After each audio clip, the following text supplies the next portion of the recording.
Hello नमस्कार साथियों, मैं रुपेश कुमार। आप सभी का स्वागत है आरएस कम्पिटिटिव क्लास पे। दोस्तों, आपका फिजिक्स का जो चल रहा था परमाणु वाला सीरीज, वो आपका कंटिन्यू करेंगे, जिसमें हम कल बोले थे कि आपको इलेक्ट्रॉन, प्रोटॉन और न्यूट्रॉन के बारे में समझा देंगे, ताकि आगे जो है आपको दिक्कत नहीं होगा। मेरा मेन मकसद है क्या, आपको पीरियोडिक टेबल पढ़ाना है, ठीक है दोस्तों। लेकिन पीरियोडिक टेबल से पहले आपको परमाणु और क्या बोलते हैं और इलेक्ट्रॉनिक कॉन्फ़िगरेशन, ये सब के बारे में, संयोजकता, ये सब के बारे में अगर पता रहेगा तो वहाँ पे क्या होती है, आसानी हो जाती है, ठीक है दोस्तों। अगर आपको वीडियो अच्छा लगता है तो ज़रूर अंत तक जरूर देखिए और चैनल को सब्सक्राइब जरूर करिए, ठीक है दोस्तों। अंत तक देखिए, आपको 20 या 15 मिनट का वीडियो होगा, ठीक है दोस्तों। आपको समझ में बिल्कुल आएगा और यहीं पे याद हो जाएगा, ठीक है दोस्तों। और अच्छा लगे तो शेयर जरूर कीजिएगा और लाइक शेयर जरूर कीजिएगा। तो चलते हैं आपका फर्स्ट टॉपिक पे, ठीक है दोस्तों।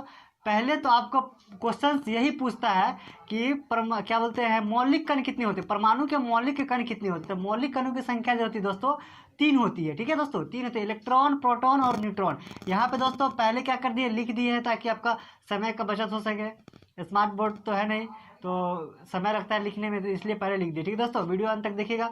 इलेक्ट्रॉन, प्रोटॉन और न्यूट्रॉन क्या होती है दोस्तों, इलेक्ट्रॉन, प्रोटॉन और न्यूट्रॉन। अब यहाँ पे क्या होती है, इलेक्ट्रॉन, प्रोटॉन, न्यूट्रॉन में 3 चीज पूछी जाती है। इसकी आवेशित आवेशन पूछा जाता है कि ऋण आवेश है, धन आवेश है या उदासीन है। और इसकी खोजकर्ता बोला जाता है कि ये किसने खोजा था, ठीक है दोस्तों। तो इलेक्ट्रॉन की बात करेंगे तो इलेक्ट्रॉन आपका ऋण आवेशित कण होती है। क्या दोस्तों, ऋण आवेशित कण जो होती है इलेक्ट्रॉन होती है। इलेक्ट्रॉन को ई माइनस से आपको डिनोटेड किया जाता है। और पॉजिट्रॉन यानी दोस्तों, पॉजिट्रॉन नहीं, प्रोटॉन जो होता है आपका धन आवेशित कण होता है। धन आवेशित यानी प्लस, आपका ऋण आवेशित यानी माइनस, उदासीन यानी क्या हो जाएगा, जीरो हो जाएगा। क्या हो जाएगा दोस्तों, जीरो हो जाएगा। अब यहाँ पे देखिए, इसकी खोजकर्ता की बात करेंगे तो यहाँ पे तो खोजकर्ता जे थॉमसन हो गया, रदरफोर्ड या फिर गोल्डस्टीनर बोलेंगे प्रोटॉन के लिए, और क्या बोलते हैं न्यूट्रॉन के लिए चैडविक। या फिर इसका एक ट्रिक होता है याद करने के लिए, क्या होता है दोस्तों, ट्रिक की बात करेंगे तो ईट, ठीक है दोस्तों, ईट पर नाच। ये हो जाएगा आपका इलेक्ट्रॉन के लिए, ये हो जाएगा प्रोटॉन के लिए, ये हो जाएगा आपका किसके लिए, न्यूट्रॉन के लिए। ई से क्या लेंगे दोस्तों, इलेक्ट्रॉन लेंगे, इलेक्ट्रॉन और इलेक्ट्रॉन। ये हो गया आपका कण, इलेक्ट्रॉन, और खोजकर्ता यहाँ से लेंगे, खोजकर्ता। ट से क्या कर लीजिए दोस्तों, टॉमस, ठीक है। टॉमस को उल्टा कर दीजिए थॉमस। आप यहाँ पे सिर्फ याद रखेंगे टॉमस को क्या करना है, थॉमस। जैसे ही थॉमस शब्द आए, जिस क्वेश्चन में थॉमस शब्द आ जाए, आपको इलेक्ट्रॉन का हो जाएगा। प्रोटॉन की बात करेंगे तो प से हो जाएगा आपका प्रोटॉन। क्या हो जाएगा दोस्तों, प्रोटॉन। र से आपका रदरफोर्ड, क्या हो जाएगा, रदरफोर्ड हो जाएगा। या फिर क्या हो जाएगा, गोल्डस्टीनर। क्या हो जाएगा दोस्तों, गोल्डस्टीनर की बात होता है दोस्तों। गोल्डस्टीनर जो तो बहुत कम जगह पे पूछा जाता है, लेकिन इसमें थोड़ा सा सहयोग था, इसीलिए इसका भी नाम आ जाता है। आजकल पूछने लगा क्वेश्चंस, या फिर या करके दे दिया जाता है, गोल्डस्टीनर या फिर रदरफोर्ड करके। और नाच की बात करेंगे, ना से हो जाएगा आपका न्यूट्रॉन। क्या हो जाएगा दोस्तों, न्यूट्रॉन। और च से क्या हो जाएगा, चैडविक, चैडविक, ठीक है दोस्तों। क्या हो जाएगा, चैडविक। जैसे ही आपको इलेक्ट्रॉन, प्रोटॉन और न्यूट्रॉन की पूछा जाए तो ईंट पर नाच याद रखेंगे। ई से जाएगा इलेक्ट्रॉन का हो जाएगा, पर से हो जाएगा प्रोटॉन, और र से रदरफोर्ड, और नाच से जाएगा न्यूट्रॉन, और च से हो जाएगा दोस्तों क्या हो जाएगा, चैडविक। अब यहाँ पे इसके बाद होता है, इसके आवेश की बात करेंगे तो धनावेश, ऋण आवेश और उदासीन। अब यहाँ पे देखिए, इसका आवेश जो होता है, आवेश का मान जो होता है, मान तो एक ही है, लेकिन एक में प्लस लगा देंगे, एक में लगा देंगे, क्या लगा देंगे, माइनस। माइनस लगा देंगे तो इलेक्ट्रॉन वाला हो जाएगा, प्लस लगा देंगे तो प्रोटॉन वाला हो जाएगा। इसका मान जो होता है 1.6। क्या होता है दोस्तों, यहाँ पे अगर दिख नहीं रहा होगा तो 1.6022 है। 1.6022 इंटू 10⁻⁻19 कूलाम्ब के बराबर होता है, ठीक है दोस्तों। दोनों का मान सेम है। और न्यूट्रॉन तो आपका उदासीन है तो 0 कूलाम्ब हो जाएगा। क्या हो जाएगा दोस्तों, 0 कूलाम्ब हो जाएगा, ठीक है दोस्तों।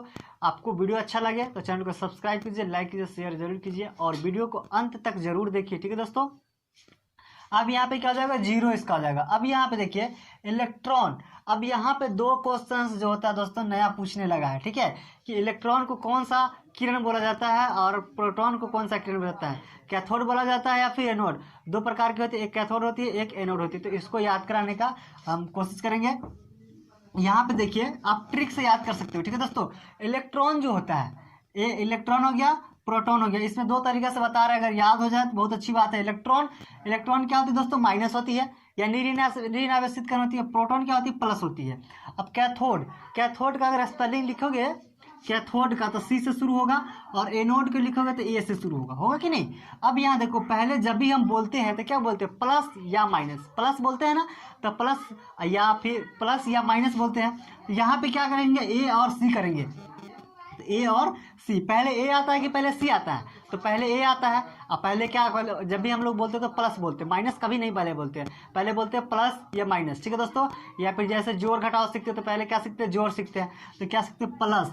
अब पहले ए, प्लस में क्या हो जाएगा दोस्तों, पहले ए हो जाएगा, ठीक है। और माइनस बाद में, घटाव बाद में सीखते हैं, या फिर घटाव बाद में बोलते हैं, या फिर माइनस बाद में बोलते हो तो इसके बाद ले लेंगे सी, यानी ए के बाद हो जाता है सी। तो दो तरीका से आप कर सकते हो, माइनस प्लस वाले से कर सकते हो कि प्लस पहले आता है तो पहले ए वाला ले लेंगे क्योंकि ए पहले आता है, माइनस बाद में आता है यानी सी ले लेंगे यानी बाद में आता है।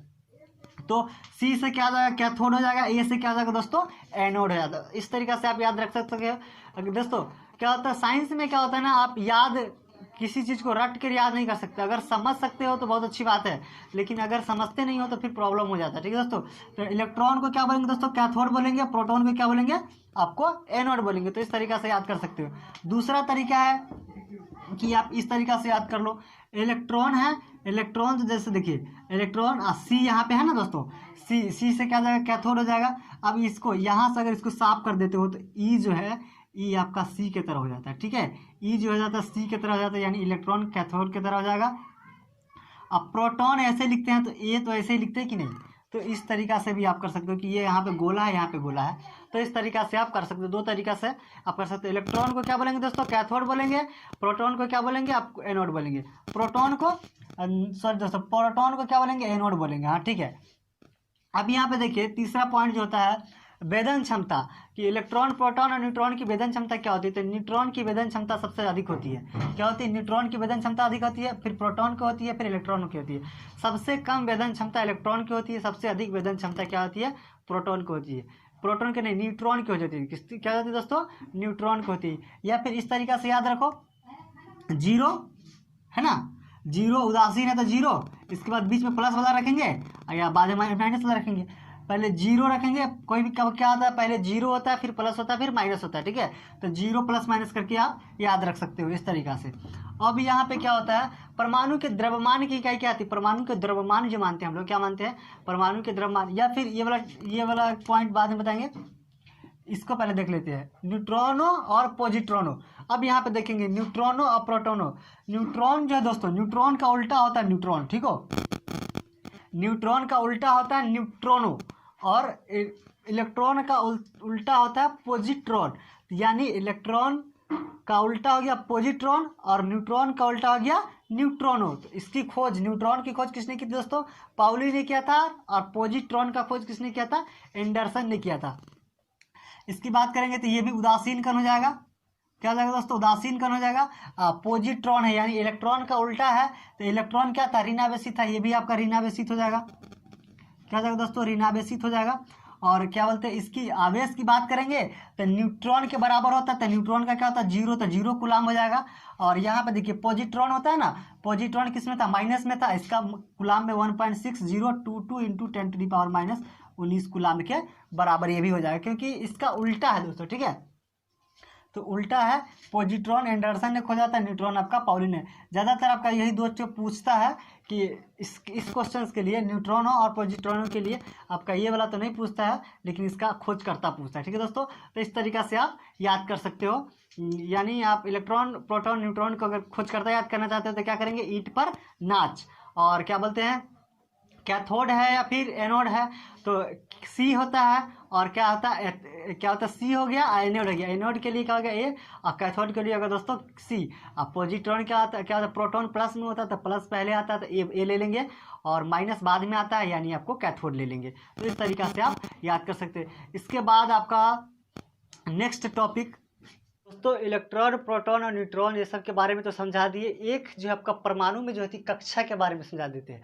कल जो तो बता दिए थे परमाणु के बारे में कि परमाणु क्या होती है, सूक्ष्म परमाणु, थोड़ा सा रिवीजन करा दे रहे हैं। इसके बाद थोड़ा सा बता दे रहे हैं कक्षा के बारे में, ताकि आपका आगे बढ़ा सके। तो परमाणु क्या होता है दोस्तों, तत्वों का सूक्ष्मतम कण होता है, अस्थायी होता है, अस्थायी यानी चल सकता है, चल सकता क्या होता है, रासायनिक अभिक्रिया में दोस्तों क्या होगा, भाग ले सकता है। परमाणु की क्या होती है, एक नाभिक होती है, बीच वाले भाग नाभिक में क्या होता है, प्रोटॉन और न्यूट्रॉन होती है, और इलेक्ट्रॉन क्या होती है, चारों ओर चक्कर मारती है। ठीक है दोस्तों, तो इतना तक बता दिए थे। तो और कक्षा के बारे में बात करते हैं। कक्षा, अब यहाँ पे क्या होता है, यहाँ ये वाला थोड़ा सा दोस्तों छोटा सा दिख रहा होगा, तो इसको हटा दे रहे हैं, थोड़ा सा बड़ा कर दे रहे हैं इसको। यहाँ पे ये क्या होता है दोस्तों, नाभिक हो जाता है ना, नाभिक। तो यहाँ पे क्या होता है दोस्तों, न्यूट्रॉन प्लस प्रोटॉन रहता है। इलेक्ट्रॉन क्या होता है, इसके चारों ओर चक्कर मारता है। ठीक है, अब यहाँ पे देखो क्या होती है, कक्षा क्या बोलते हैं, इलेक्ट्रॉन क्या होती है, चारों ओर चक्कर मारती है। तो इलेक्ट्रॉन जिस परिपथ में चक्कर मारती है उसे क्या बोलते हैं दोस्तों, कक्षा बोलते हैं। नाभिक के चारों ओर जिस परिपथ में इलेक्ट्रॉन चक्कर मारती है उसको क्या बोलते हैं, कक्षा बोलते हैं। ठीक है दोस्तों, यहाँ पे लिखा नहीं है, लेकिन आप लिखना चाहते हो तो लिख सकते हो। इलेक्ट्रॉन नाभिक के चारों जिस परिपथ में चक्कर मारता है उसे क्या बोलते हैं दोस्तों, कक्षा बोलते हैं। अब इसमें देखो अधिकतम कक्षा कितनी होती है दोस्तों, 7। क्या होती है दोस्तों, परमाणु में कितनी कक्षा होती है, 7 कक्षा होती है। आप याद रखेंगे 7 कक्षा होती है। पहली कक्षा जो होती है आपका के से डिनोट करते हैं। क्या दोस्तों, के से, KLMNOPQ। पहली कक्षा कौन सी होती है, के, यानी ये नाभिक होगी दोस्तों। इस ये जो होगा आपका के होगा, ये क्या होगा, एल होगा, ये क्या होगा, एम होगा, ये हो गया एन होगा, और यहाँ पे 2-3 और हो जाएगा। ठीक है दोस्तों, 3 और हो जाएगा OPQ। तो कक्षा कौन सी हो जाएगी, के से शुरू करेंगे। पहली परमाणु की पहली कक्षा क्या होती है दोस्तों, के होती है। फिर क्या होती है, के बाद क्या आ जाएगा, एल आ जाएगा, एल के बाद क्या आ जाएगा, एम आ जाएगा, एन आ जाएगा, ओ आ जाएगा, PQR। 7 ही कक्षा होती है। अब यहाँ पे क्वेश्चन पूछा जाता है कि कक्षा में कक्षा में अधिकतम इलेक्ट्रॉनों की संख्या क्या हो सकती है, किसी भी कक्षा में अधिकतम इलेक्ट्रॉनों की संख्या क्या हो सकती है। तो इसके लिए फॉर्मूला जो होता है दोस्तों 2n² होता है। ठीक है, n जो होता है n दोस्तों क्या है, कक्षा की संख्या है। ठीक है, कक्षा की संख्या, यानी जैसे ये दूसरी कक्षा में है तो n की संख्या कितनी हो जाएगी, 2। अगर तीसरी कक्षा में होगी तो 3 हो जाएगा, अगर चौथी कक्षा में हो जाएगा 4 हो जाएगा। तो इसमें इलेक्ट्रॉन की बात करेंगे तो फॉर्मूला क्या हो जाएगा दोस्तों, 2n² हो जाएगा। तो यहाँ पे 1 रखेंगे दोस्तों, क्या रखेंगे, यहाँ पे कैलकुलेशन करके दिखा दे रहे हैं, n के जगह पे 1 रखेंगे तो 1 का स्क्वायर यानी 1 × 2 यानी कितना आ जाएगा, 2 आ जाएगा। ठीक है ना, 2 आ जाएगा। अब यहाँ पे देखिए डायरेक्ट फार्मूला यहाँ पे लिखा हुआ है, तो 2 × 2 का स्क्वायर करेंगे तो कितना आ जाएगा, 8 आ जाएगा दोस्तों। यहाँ 2 है तो यहाँ पे कितना करेंगे, 3 करेंगे, क्योंकि 3 है यहाँ पे ना, तो 3 × 3 = 9, 2 × 18 आ जाएगा। 4 करेंगे तो 4 × 4 = 16, 2 क्या हो जाएगा, 32 हो जाएगा। तो इस तरीका से आप कर सकते हो। ठीक है, यहाँ पे 5 है, 50 25 दूना क्या हो जाएगा, 50 हो जाएगा। 6 है तो 6 × 36 36 दूना क्या हो जाएगा, 72 हो जाएगा, और 72 हो जाएगा। और 7 है, 7 × 7 = 49, 49 दूना कितना हो जाएगा दोस्तों, 9 18 हासिल 1 4 दूना 8 1 9 यानी 98 हो जाएगा। कितना दोस्तों, 98 हो जाएगा। यानी आपकी के कक्षा जो होगी, तो के कक्षा में इलेक्ट्रॉनों की संख्या कितना हो जाएगा, 2 हो जाएगी। और के एल कक्षा में जो हो जाएगा दोस्तों आपकी 8 इलेक्ट्रॉन होगा, 18 इलेक्ट्रॉन होगा आपका। एम कक्षा में 32 हो जाएगा आपका। एन में, ओ में कितना हो जाएगा, 50, पी में 72, और एन में आपका 98। तो इसमें क्या होता है ना, कभी कभी अब की बार जो हुआ था आपके NTPC और क्या बोलते हैं ग्रुप डी का एग्जाम जो हुआ था पिछली बार, तो उसमें एक तो क्या कर रहा था, फॉर्मूला पूछ ले रहा था कि कक्षा में इलेक्ट्रॉनों की संख्या कितनी होती है, अधिकतम इलेक्ट्रॉनों की संख्या कितनी होती है। तो वहाँ पे उसके लिए फॉर्मूला क्या था, 2n² लगा देंगे, और क्या कर रहा था, कक्षा दे रहा था। ठीक है दोस्तों, तो आपको सबसे पहले याद रखना होगा परमाणु की कक्षा के से पहला डिनोट होता है। किससे दोस्तों, के से पहला डिनोट होता है। 7 ही कक्षा होती है। कितना दोस्तों, 7 ही कक्षा होती है। पहला अगर कक्षा याद रहेगा तो इसके बाद आप आराम से कर सकते हो। अब फिर ये फार्मूला आपको याद होना चाहिए 2n²। तो आपका 32 2 8 18 32 करके आप निकाल सकते हो। 2n² फार्मूला होता है, और इलेक्ट्रॉनों की संख्या 2n² से निकाल सकते हो। पहली कक्षा क्या होती है, के होती है। यानी परमाणु के, जैसे ये पूरा क्या हो जाएगा दोस्तों, परमाणु हो गया। परमाणु के बीच में क्या होती है, नाभिक होती है। नाभिक के बाद क्या हो जाती है, सेल जो कि चक्कर मारता है, तो इलेक्ट्रॉन यहाँ पे रहता है, तो KLMN। अब यहाँ पे देखिए एक ऊर्जा की बात आती है, तो ऊर्जा से पहले एक बार और फिर से बता दे रहे हैं कि इलेक्ट्रॉन जो होती है, इलेक्ट्रॉन नाभिक के चारों ओर चक्कर लगाती है जिस परिपथ में, उसे क्या कहते हैं, कक्षा। कक्षा या फिर ऑर्बिट बोलते हैं। ऑर्बिट को क्या बोलते हैं दोस्तों, सेल भी बोल सकते हैं। अब यहाँ देखिए सबसे पहली कक्षा क्या होती है, के होती है। अधिकतम कक्षाओं की संख्या कितनी होती है, 7 होती है, और उसमें अधिकतम इलेक्ट्रॉनों की संख्या कितनी हो सकती है, 2n² हो सकती है। ठीक है दोस्तों, फॉर्मूला क्या होती है, 2n² हो सकती है। तो इस तरीका से आप निकाल सकते हो। अब यहाँ पे क्या होती है, ऊर्जा की बात करेंगे। ठीक है दोस्तों, ऊर्जा थोड़ा सा मेरे को समझाना होगा सही से, ताकि आपको समझ में आ सके। और दोस्तों वीडियो अंत तक देखिए, जरूर समझ में आएगा। ऊर्जा की बात करेंगे। अब यहाँ देखिए जहाँ पे हम लोग काम करते हैं, ठीक है दोस्तों, अब मान लीजिए कहीं पे काम कर रहे हैं तो वहाँ पे अगर सैलरी फिक्स है, ठीक है दोस्तों, तो उसी अगर रास्ता में घूम रहा है तो उसमें कोई परिवर्तन नहीं होगा, जितना ऊर्जा है उतना ही चलना पड़ेगा, जितना ऊर्जा रहेगा उतना ही रहेगा। अगर जिस परिपथ में इलेक्ट्रॉन है उसी परिपथ में घूमता रहे तो ऊर्जा अपरिवर्तित रहेगा, यानी परिवर्तन नहीं होगा। यानी 5 किलो रेंज, अगर मान लीजिए 1 किलो की रेंज में आप दौड़ रहे हो तो उसमें ऊर्जा की जितनी आप ऊर्जा से दौड़ रहे थे पहले उतनी ही ऊर्जा रहेगी। लेकिन अब क्या करोगे, स्पीड बढ़ाओगे या फिर घटाओगे, दो स्थितियाँ होगी कि नहीं। या तो जितना स्पीड से दौड़ रहे हो उसके लिए उतना ही ऊर्जा की ज़रूरत होगी, या फिर आप बढ़ाओगे या फिर क्या करोगे, घटाओगे। ठीक है दोस्तों, क्या करोगे, बढ़ाओगे या फिर घटाओगे। तो इसमें क्या होती है ना कि ये नाभिक है दोस्तों, क्या है, नाभिक है। अगर नाभिक की ओर आना चाहता है, जैसे यहाँ पे K11 है ना, तो अगर नाभिक के पास वाली कक्षा, सबसे नाभिक के पास में कौन आ जाएगा दोस्तों, K वाली कक्षा होती है। K वाली कक्षा का इलेक्ट्रॉन अगर बाहर जाना चाहती है, K से नाभिक से दूर जाना चाहती है, जैसे दोस्तों यहाँ पे देखिए ये नाभिक हो गया, इस नाभिक के बगल में क्या है, K है। K वाले इलेक्ट्रॉन जो है दोस्तों बाहर जाना चाहता है, क्या कर जाता है, बाहर जाना चाहता है। अगर बाहर जाना चाहता है तो ऊर्जा लेकर जाएगा, क्या करेगा दोस्तों, ऊर्जा ग्रहण करके जाएगा। क्या करेगा दोस्तों, बाहर जाएगा तो क्या करेगा, ग्रहण करके जाएगा। जैसे हम लोग घर से बाहर जाते हैं तो कुछ लेके जाते हैं ना दोस्तों, कुछ लेके ही जाएंगे, यानी इलेक्ट्रॉन को ग्रहण करके जाएंगे। अगर नज़दीक आना है, नाभिक के क्या है, नज़दीक आना है।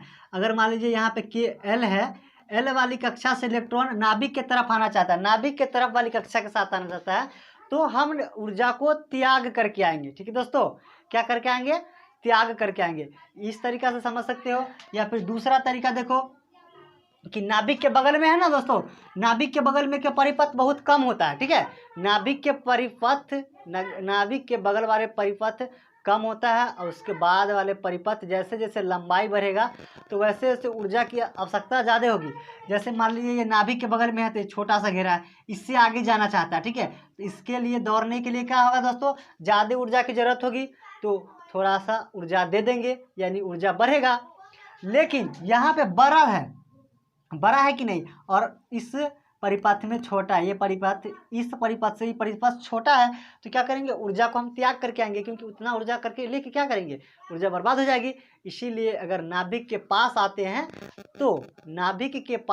तो ऊर्जा त्याग करके आएंगे, और ऊर्जा अगर नाभिक से दूर जाते हैं तो ले करके जाएंगे। ठीक है दोस्तों, यानी इस तरीका से आप समझ सकते हो कि नाभिक के बगल वाले में रास्ता क्या है, कम है ना दोस्तों, रास्ता क्या है, कम है, तो ऊर्जा आपका समान रहेगा, इसी में दौड़ते रहिए आप।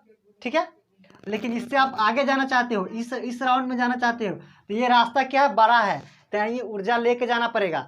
अगर ऊर्जा लेके जाना पड़ेगा, यहाँ पे भी अधिक लेके जाना पड़ेगा, यहाँ पे अधिक लेके जाना पड़ेगा।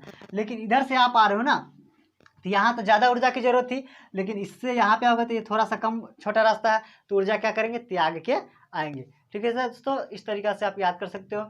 यानी परमाणु की कक्षा की बात करेंगे तो K से पहला जो होता है, K से डिनोट करते हैं, 7 कक्षा होती है, और अधिकतम इलेक्ट्रॉनों की संख्या कितनी होती है, 2n² होती है। पहली कक्षा K होती है, अब 2n² से आप निकाल सकते हो। ऊर्जा की बात करेंगे, जिस परिपथ में घूम रहा है अगर उसी परिपथ में घूमता रहे तो ऊर्जा की ज़्यादा ज़रूरत नहीं पड़ेगी, जितनी ऊर्जा है उतनी ही रहेगी। लेकिन नाभिक से दूर जा रहा है ना, तो नाभिक के दूर जाएगा तो उसकी आपका गोलाकार जो रास्ता है उसकी संख्या वृद्धि होगी, रास्ते की लंबाई क्या हो जाएगी, वृद्धि हो जाएगी, तो ऊर्जा की अधिक आवश्यकता होगी, तो उसको दे के भेजेंगे कि आप ऊर्जा लेके जाइए। ठीक है, लेकिन आप नाभिक के पास आएंगे, नाभिक के पास क्या रास्ता छोटा है, तो ऊर्जा त्याग करके आइए। ठीक है, तब आप रास्ता घूम सकते हो। तो इस तरीका से आप याद कर सकते हो। ठीक है दोस्तों, अगर आपको वीडियो अच्छा लगता है तो चैनल को सब्सक्राइब कीजिए, लाइक कीजिए और शेयर जरूर कीजिए, ताकि और सारे दोस्तों को फायदा हो सके। ठीक है दोस्तों, इसका नेक्स्ट पार्ट भी आएगा। आपका क्या था, ये ऑर्बिट था ना, अब इसका सब ऑर्बिट आएगा। ठीक है, कक्षा में जो होती है उप कक्षा होती है। ठीक है दोस्तों, तो अब वाले नेक्स्ट वीडियो में बताया जाएगा। Thank you.